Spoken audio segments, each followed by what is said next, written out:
हाय दोस्तों, PS7 का मॉन्टेबल से चैनल में आपका स्वागत है। मैं प्रियांशु सिंह आप सबका स्वागत करता हूँ। ये एसएससी से एक नोटिस आया है जो जीडी के लिए है स्पेशली।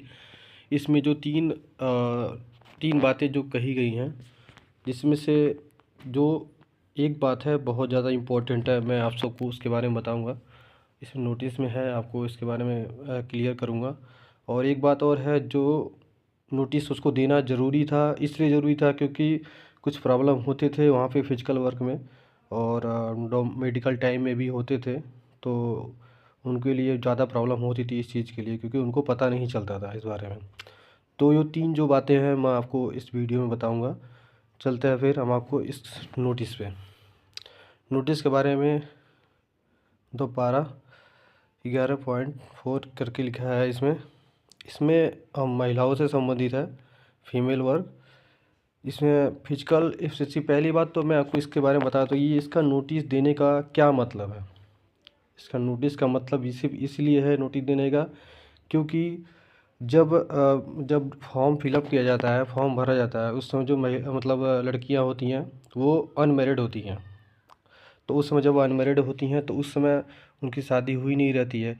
तो क्या होता है, फिजिकल में और रिटेन के बीच में इतना गैप हो जाता है, तो किसी किसी की शादी हो जाती है। तो इस वजह से उनकी क्या है, उनके लिए एक जब शादी हो जाएगी तो प्रेगनेंसी होने का जो जो डर रहता है विभाग को, या फिर फिजिकल वगैरह में ज़्यादा प्रॉब्लम आती है प्रेगनेंसी होने पे, या उनको पता नहीं चलता इस बात पे, तो उनको एक डिक्लेरेशन फॉर्म चाहिए ऐसे ऐसे लोगों के लिए जिसकी शादी हो चुकी है स्पेशली।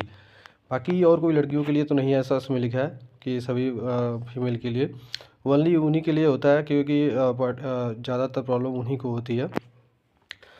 ये डिक्लेरेशन के लिए मांगा है, तो उसमें ये लिखा है, आपको मैं पढ़ के सुनाता हूँ। मैं पूरा प्रोफार्मा पढ़ लिया हूँ। Reporting of female candidate for PST physical standard PET physical efficiency test. ये declaration inducting about her pregnancy status shall be submitted. इसमें PST और शारीरिक मानक परीक्षा PET के लिए महिलाओं उम्मीदवार की रिपोर्टिंग पर ये बात कही गई है। इसमें आपको ये लिखा है, उसकी जो गर्भावस्था की स्थिति के बारे में बताने वाला एक स्व घोषणा पत्र होगा जो प्रस्तुत किया जाएगा आपके द्वारा।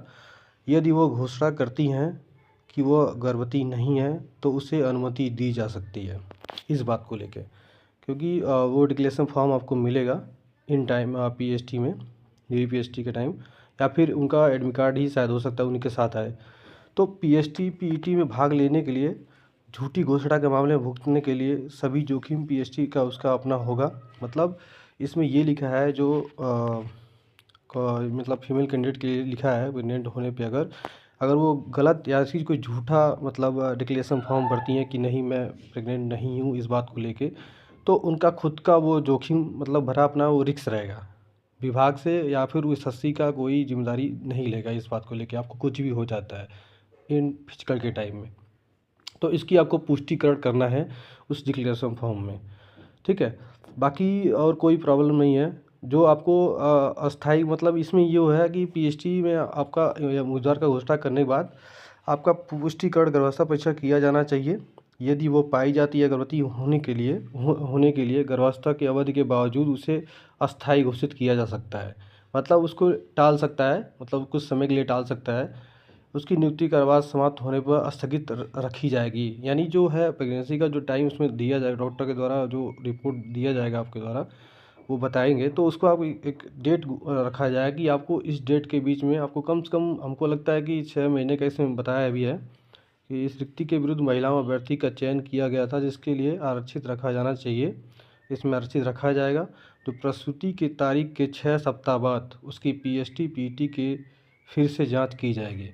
विषय पे, इस जांच पे विषय की जाएगी, जांच की जाएगी। इस यह एक पंजीकृत चिकित्सा के से फिटनेस के चिकित्सा प्रमाण पत्र के उत्पादन के लिए व्यवसायी यदि DME के फिट पाई जाती हैं उसे पद पर नियुक्ति किया जा सकता है। मतलब फिजिकल एफिशिएंसी होने पे अगर DME पे भी आप मतलब फिट हो जाती हैं तो आपको कोई प्रॉब्लम नहीं होगा।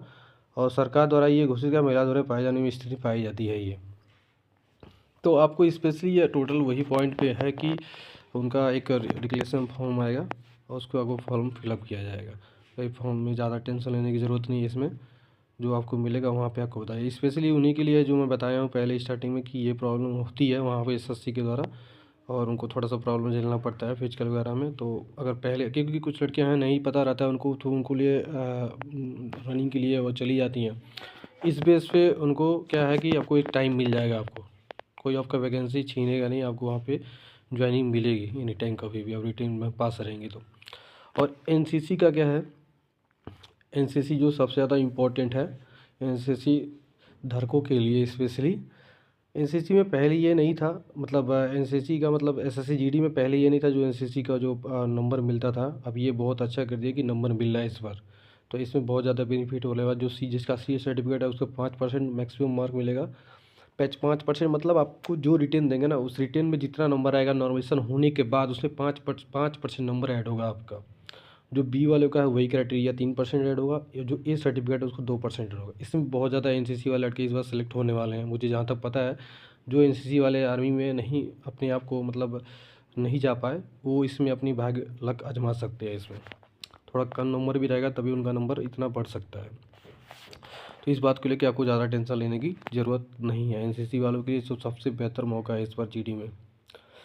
अगर फॉर्म इसके लिए हो सकता है क्राइटेरिया है, फॉर्म अपडेट करने के लिए भी आ सकता है एनी टाइम कभी भी, ठीक है। और बाकी और जो प्रमाण पत्र हैं जो ऑनलाइन का सीपीएफ के द्वारा जो 8 प्रेफरेंस आपके द्वारा भरे गए हैं, जो भरा गया है, प्राथमिकता आपने दिया है उस चीज़ को, तो उसको आपको फुली कंप्लीट रूप से आपको भरना है। ये नहीं कि मुझे असम राइफल चाहिए तो मुझे असम राइफल ही बस भरना है, ऐसा कुछ नहीं है। ऐसे आपको टोटली आपको अपडेट करना है, उसमें 8 पोस्ट को प्रेफरेंस देना है। ये नहीं कि एक प्रेफरेंस दे दिए तो आपको एक ही चाहिए तो बस एक ही मिलेगा। अगर एक प्रेफरेंस देगा तो उसके थोड़ा सिलेक्शन करने में थोड़ी सी प्रॉब्लम आती है एसएससी को, इसलिए प्रेफरेंस आपको देना ही देना है, ऑटो फिलअप करना ही करना है, बस इसमें यही कहा गया है। तो मे भी हो सकता है कि आपको इसका भी अपडेट करने के लिए आपसे ऑनलाइन मतलब ओपन हो सकता है साइट इसका, एप्लीकेशन फॉर्म अपडेट करने के लिए, अगर कोई छूटा भी है या कोई भूला भी है इसके लिए। तो ये सब आपके पास क्राइटेरिया है जो मैं आपको पढ़ के सुना दिया हूँ, बाकी और कुछ नहीं है। बाकी कोई भी नोटिस आएगा मैं आपको अपडेट कर दूँगा एनी टाइम, ठीक है। फिर चलते हैं नेक्स्ट वीडियो में, तब तक बाय बाय, जय हिंद।